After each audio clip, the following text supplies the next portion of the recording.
For 5 generations, the Woody family have been making chairs with no glue nor nails to keep them together. There's no glue used in that chair, and they'll stand this kind of treatment.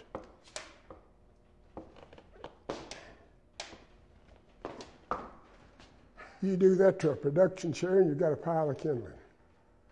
The way they're constructed, the upright has got enough moisture to shrink on that kiln-dried round. And it's the next thing to a growth joint that you'll find. You just don't break it. That's the same principle my grandparents used many, many years ago.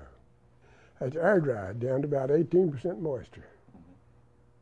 Make the chair, and if people put it in their home, it dries right in their home. You can jump up on it like I did in there when I drive it together, but it still gets tighter. Instead of getting loose, it gets tighter. Well, we're the 5th generation. That is my grandfather's picture over there, and here's a chair that he made about 100 years ago. And what do you guess he sold this chair for 100 years ago? 3 for $1. Now that's a high chair, a bar stool. This comes off. Put your keys, your change, hang your trousers there, your shirt there. And then if you want to use it while it's on the chair, if you want to use the chair, hang it in the closet, and you get it there. Did you invent that? Yeah.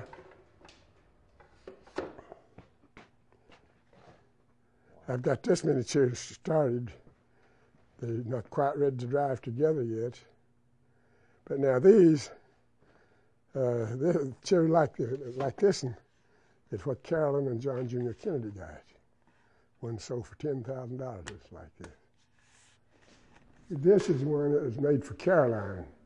And as far as we know, that chair is in the Kennedy Museum in Boston. This one was made for John. And just before he was killed in the plane crash, he donated it to a charity, and the charity sold it to members of the British Parliament for $10,000. And this one, that our governor, he was our governor in 1963. We made that chair for him.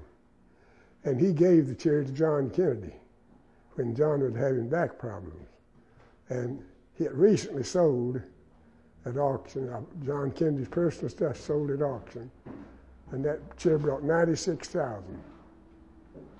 Most of people that does woodwork, they won't make a chair. And the reason they won't make it, the angles on the chair. Now this setting here is for the 90-degree boring for putting this section together. And once I get it together and bore it, the rounds has got to flare. So I do this. I put that table down there, and that gives it the right angle. Now the front section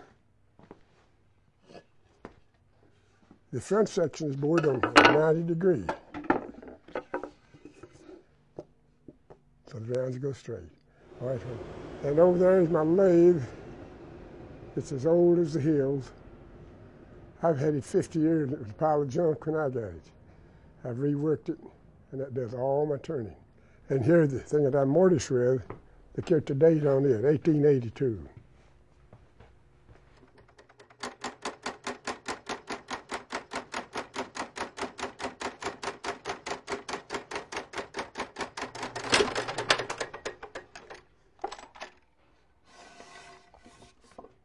If there's a modern machine on the market today, they're doing as good a job as that. I've never seen it. What do you use to finish them with? Linseed oil and turpentine, all a hand rub finish. Well, I just left to get in here and work. I don't know what's the greatest. It's all great to me. I'm 85, and I work every day.